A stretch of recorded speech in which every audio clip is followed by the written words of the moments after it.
नमस्कार दोस्तों, मैं Rajneesh Sharma Soul Insights platform पे फिर आपके बीच में।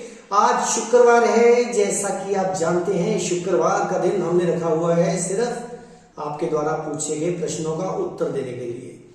प्रश्न उत्तर शुरुआत करने से पहले हर बार की तरह एनवायरनमेंट को लेके मैं बहुत चिंतित हूँ, बहुत ज्यादा चिंतित हूँ, क्योंकि जो मेरे को इंट्यूशंस हो रही हैं वो बहुत ही खराब है और अभी भी समय है जाग जाना चाहिए। जितने घर में मेंबर है हर मेंबर को एक एक पेड़ लगाना चाहिए और साथ में उनको पानी भी देना चाहिए। ये नहीं पेड़ लगा दिया और भूल गए, पानी भी दो और पानी को सेव करो। अभी आप देख रहे हैं कितने बादल आ रहे हैं लेकिन बारिश नहीं हो रही। उसका कारण सिर्फ ये है कि पेड़ नहीं है जो कि इनवाइट करते हैं बादलों को बरसने के लिए। तो मित्रों, आप सबसे रिक्वेस्ट है, पेड़ लगाइए, पानी बचाइए। तो चलिए शुरुआत करते हैं प्रश्नोत्तरों से। सबसे पहले एक मित्र ने प्रश्न पूछा है वास्तु को लेके कि वास्तु क्या सच में ठीक है, वास्तु के साथ बने हुए घर में लोग सुखी रहते हैं, इसके बारे में बताइए। देखिए, कोई भी विद्या दुनिया में जो ऋषि मुनियों द्वारा दी गई, चाहे वो वास्तु हो, चाहे ज्योतिष शास्त्र हो, चाहे कोई भी विद्या हो, वो सब 101% एक्यूरेट है। लेकिन जो उनको आगे बताने वाले हैं उनके बारे में मैं थोड़ा सा शक में रहता हूं। देखिए, वास्तु बिल्कुल ठीक है, लेकिन जो मेरे अनुसार, मैं अपने अनुसार कह रहा हूं कि जैसे दुनिया में कितनी जनसंख्या है, किसी के अंगूठे के निशान नहीं मिलते, तो एक ही फॉर्मूला कैसे हर एक के ऊपर लागू हो सकता है। मैं भी वास्तु देखता हूं, लेकिन एस्ट्रोलॉजिकली वास्तु बहुत ज्यादा एक्यूरेट है तो वो भी वास्तु जो है ज्योतिष का ही हिस्सा है और ज्योतिष वास्तु का हिस्सा है, क्योंकि सभी विद्याएं, जितनी भी दुनिया में विद्याएं ऋषि मुनियों द्वारा बनाई गई हैं, वो सब एक दूसरे के साथ मिलती हैं। तो वास्तु बिल्कुल भी गलत नहीं है। हमेशा हर इंसान को घर के मुखिया की कुंडली देख के ही घर को बनाना चाहिए। साथ में घर के मुखिया की कुंडली देखो, साथ में वास्तु की सेटिंग देखो, क्या उसको साउथ ईस्ट में किचन बेहतर है। अगर नहीं बेहतर है, थोड़ा सा उसको खिसका लो। अगर कुंडली में ग्रह सही है तो फिर ठीक है, अगर नहीं है तो उसको थोड़ा सा साउथ ईस्ट कॉर्नर से थोड़ा सा हल्का सा परे कर लो, ताकि उसका दोष भी खत्म हो जाए। और उन्होंने पूछा कि कोई भी दिशा नॉर्थ हो, कौन सी दिशा लेनी चाहिए, नॉर्थ, ईस्ट, वेस्ट या साउथ। देखो, मेरे अकॉर्डिंग अगर देखोगे तो कोई भी दिशा सही नहीं है, कोई भी दिशा सही नहीं है और कोई भी दिशा बुरी नहीं है। जैसे ज्योतिष में बोला गया है शुभ ग्रह और अशुभ ग्रह। अब एक ही टाइम पे पैदा हुए बच्चे जिनका सबका ग्रह सेम है लेकिन दोनों की कंडीशन अलग होती है, उसका कारण क्या है? उसका कारण यही है कि एक उसमें से शराब पीनी शुरू हो गया और दूसरा बिल्कुल सात्विक रहा। तो अगर ग्रह कहता है कि ये इंसान शराब पिएगा तो उड़ जाएगा, बर्बाद हो जाएगा, तो वो बर्बाद हो जाएगा। अगर वो सात्विक रहेगा तो वो करोड़ों में चला जाएगा। इसी तरह वास्तु का मतलब क्या है? वास्तु का मतलब बिल्डिंग को सही तरीके से बनाना तो है ही, लेकिन अगर उस घर में रहने वाले इंसान हर समय हंसते रहें, नाचते रहें, गाते रहें, तो मेरे ख्याल से वास्तु की सेटिंग की जरूरत नहीं है। अपने आप ही नेगेटिव जो वेव्स और वाइब्स आती हैं वो घर में एंटर नहीं कर पाएंगी। तो इसलिए मित्रों, ज्योतिष और वास्तु दोनों को साथ लेके चलेंगे तो वास्तु का जो रिजल्ट होगा 101% एक्यूरेट होगा। तो मैं यही सलाह दूंगा, दोनों को मिला के ही भवन का निर्माण कीजिए या किसी बिल्डिंग का निर्माण कीजिए। अब एक और मित्र ने पूछा है कि परमात्मा की परिभाषा क्या है, परमात्मा का रूप क्या है। ये 5-7 मित्रों ने मेरे को 3 महीनों में पूछ लिया है, मैं जवाब नहीं दे रहा था, लेकिन आज उन्होंने हार के बोला कि शायद आपके पास जवाब नहीं है। देखिए, पहली बात तो मेरे मित्र याद रखिए कि परिभाषा उसकी दी जा सकती है जो सीमित हो, जो है असीम, इनफाइनाइट है, उसकी परिभाषा क्या दोगे? परमात्मा की परिभाषा दी ही नहीं जा सकती, क्योंकि वो तो कण कण में है, हर जगह मौजूद है। तो आप हमेशा उसी चीज की परिभाषा दे सकते हैं जो आपने बनाया है, जो साइंस ने बनाया है या जो इंसान ने बनाया है। तो जो बना बनाया ही है असीम परमात्मा, उसकी परिभाषा कैसे दोगे? अब उन्होंने पूछा है परमात्मा का रूप क्या है। देखिए, उसके ही सारे रूप हैं, सारा जगत उसका रूप है, चाहे वो पशु पक्षी हो, चाहे इंसान हो, चाहे पेड़ हो, सब उसी का ही रूप है। किसका रूप हो सकता है? जो निराकार है। निराकार होगा तो उसके ही सारी दुनिया में रूप हो सकते हैं ना, तो इसलिए उसका कोई रूप नहीं और सारे रूप उसके हैं। इसलिए मित्रों इन बातों में मत पड़िए, इन बातों को सोचते रहेंगे तो उलझते जाएंगे। तो समझिए कि कण कण में परमात्मा है, कण कण में उसका संदेश है, और जो भी इंसान आपके सामने आके आपको गाइड कर रहा है वो परमात्मा ही है। अगर मैं पानी पी रहा हूं, मेरे कंठ की प्यास बुझ रही है, वो भी परमात्मा के कंठ की ही प्यास बुझ रही है। अगर आप पानी पी रहे हो, आपके कंठ की प्यास बुझ रही है, तो आपके कंठ की नहीं, उसी परमात्मा की ही प्यास बुझ रही है। आपको याद होगा मोहम्मद साहब ने क्या कहा था कि परमात्मा तो इतना करीब है, इतना करीब है, सांस की नाली भी इतनी दूर है, उससे भी करीब। मैं जब भी हम करीब भी बोलेंगे तब भी दूरी हो जाएगी। तो इसलिए परमात्मा की कोई भाषा नहीं। हर रूप, चाहे गड़ा हुआ पत्थर, चाहे अनगढ़ पत्थर, चाहे कोई बना हुआ बुत, चाहे ना बना हुआ पत्थर, वो भी परमात्मा ही है, क्योंकि कण कण में वही है। अब एक और मित्र ने पूछा है कि पिछली बार आपने कहा था कि हम यहाँ उत्सव मनाने हैं, पार्टीज करने आए हैं। हम तो इतनी पार्टीज करते हैं, लेकिन मैंने देखा है मेरे साथ कम से कम 500 फैमिली जुड़ी हुई है। उस इंसान ने पूछा है, मित्र ने पूछा है कि वो पार्टीज आए दिन, हफ्ते में 2-2 दिन पार्टीज करते हैं, लेकिन फिर भी वो दुखी हैं। उसका क्या कारण है?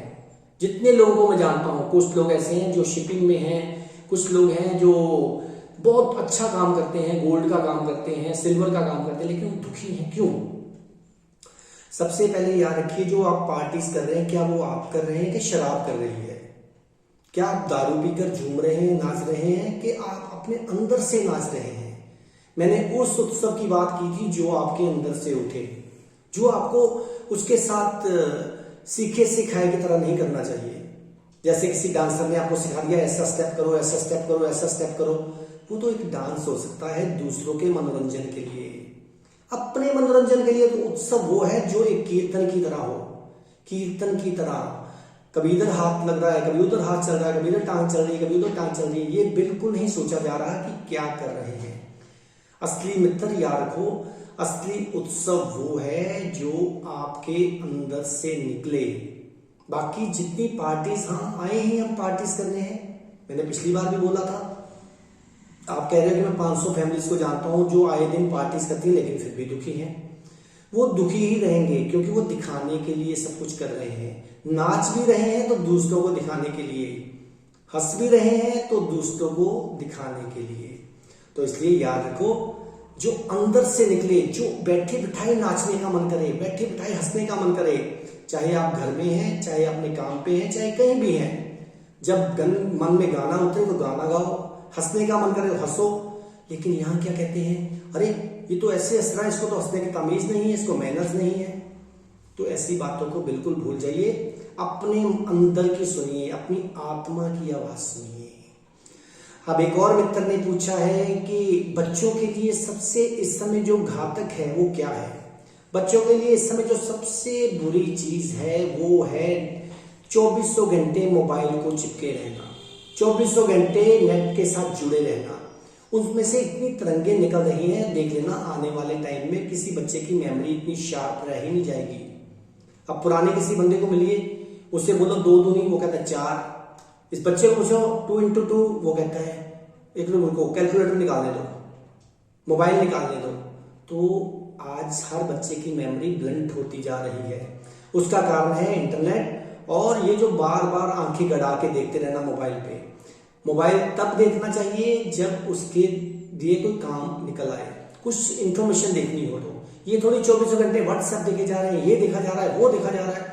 ये याद रखो मित्रों, ये पोल्यूशन है। ये आपके बच्चों को क्या, सबको ही तंग करने वाला है। और एक सलाह देता हूं, जैसे घर में हमने इंटरनेट का मॉडेम क्या बोलते हैं उसको लगाया होता है, वहां पे आप किसी भी पेड़ को लगा दीजिए, छोटे से किसी गमले को रख दीजिए, ताकि उसकी जो घातक रेज हैं वो आपको या आपके परिवार को या बच्चों को नुकसान ना पहुंचा सके। और एक बात बताऊं, इन्होंने मित्र ने साथ ये पूछा था कि बच्चे की मेमोरी कैसे शार्प की जाए। वो याद करता है और भूल जाता है। अगर वो बच्चा बैठकर पढ़ रहा है तो उसकी मेमोरी कभी ब्लंट नहीं होगी। अगर वो लेट के पढ़ रहा है तो उसकी मेमोरी ब्लंट हो ही जाएगी, क्योंकि जब हम लेटते हैं सारा ब्लड का फ्लो हमारे ब्रेन की तरफ जाता है, और जो इतने तंतु हैं ब्रेन के बहुत सेंसिटिव है, वो टूट जाते हैं। उससे हमारी मेमोरी जो शार्प नहीं हो पाती। तो इसलिए जिसने भी पढ़ना हो ईस्ट की तरफ या नॉर्थ की तरफ फेस करके पढ़े और मोबाइल को कम से कम यूज करे और रात को 9 बजे तक सो जाए और खाना जल्दी खाए। ये बच्चों के लिए बहुत ही बेहतर है। और खाना भी वो खाएं जो इजीली डाइजेस्ट हो जाए। खिचड़ी हो गई, चावल हो गए, लेकिन आजकल क्या चल रहा है, ये चल रहा है, वो खा लो, पिज्जा खा लो, है ना, ये खा लो, वो खा लो, वो ये जल्दी डाइजेस्ट चीजें नहीं होने वाली। तो मित्रों याद रखो कि हमने लाइटेस्ट भोजन खाना है, बच्चों को बहुत इजीली पचने वाला भोजन खिलाना है। और अगर वो कुछ भी गेम खेल रहे हैं, कुछ भी खेल रहे हैं, तो उनको रोका जाए ताकि उनका दिमाग बिल्कुल ही खत्म ना हो जाए, क्योंकि दिमाग से अगर काम ही नहीं लेंगे तो कैसे काम करेगा। अब एक और मित्र ने पूछा है कि प्रेजेंट, पास्ट और फ्यूचर, ये 3 तो अवस्थाएं हो गई जो बताई गई हैं, जागृति, स्वप्न और सुसुप्ति। और एक चौथी अवस्था तुरीय अवस्था बताई गई है। वो क्या है? देखिए, तुरीय अवस्था का मतलब है आपका अपने आप में साक्षी भाव में रहना। जो बंदा प्रेजेंट में रहता है वो धीरे धीरे अपने आप ही तुरीय अवस्था में पहुंच जाता है। लेकिन मित्र एक बात बता दूं, जो ऋषि मुनियों ने बोला, जो अष्टावक्र जी ने भी बोला था कि हमें तुरीय अवस्था से भी पार जाना है। तुरीय अवस्था से पार जाने का मतलब जब हम स्वा में होंगे तभी सर्व में हो पाएंगे। हम सारी दुनिया को देख रहे हैं, मंदिरों में, मस्जिदों में, गिरजाघरों में, गुरुद्वारों में माथे टेक रहे हैं, लेकिन अपने आप को कोई नहीं जान पा रहा, कोई नहीं देख रहा। और जब तक आप अपने आप को नहीं जानेंगे, आप उस परमात्मा को नहीं जान सकते, क्योंकि वो तो आपके अंदर ही बैठा हुआ है। उसको जानने के लिए अपनी आंखें बंद करके अंदर की तरफ जाइए।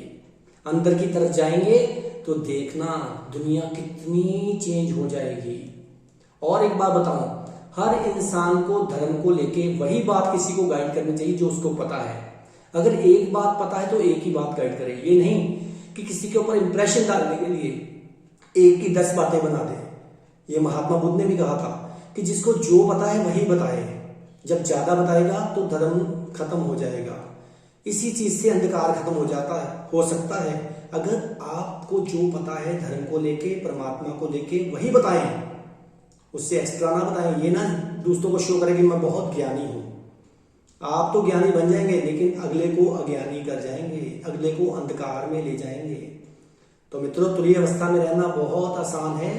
कभी आप मैंने मेडिटेशन हॉल भी खोला है, उसको आके ज्वाइन करके देखिए। जिसमें आप ज्वाइन करेंगे then you will come to know कि व्हाट इज तुरीय अवस्था। तुरीय अवस्था है क्या? आपको कुछ नहीं करना है, बस वहां आके बैठना है। तो विद इन फ्यू मिनट्स आप जान जाओगे कि तुरीय अवस्था क्या है। और उसी में रहने के लिए आपको थोड़े से समय में ही पता चल जाएगा कि उसमें कैसे रहना है। और भी बहुत से मित्रों ने सवाल पूछे हैं, लेकिन समय की कमी के कारण इन सवालों को मैं अगले एपिसोड में लूंगा। आप इसी तरह मेरे चैनल को सब्सक्राइब करते रहिए, सोल इनसाइट्स_RV रजनीश। तब तक आप खुश रहिए, आबाद रहिए, जिंदाबाद रहिए। नमस्कार।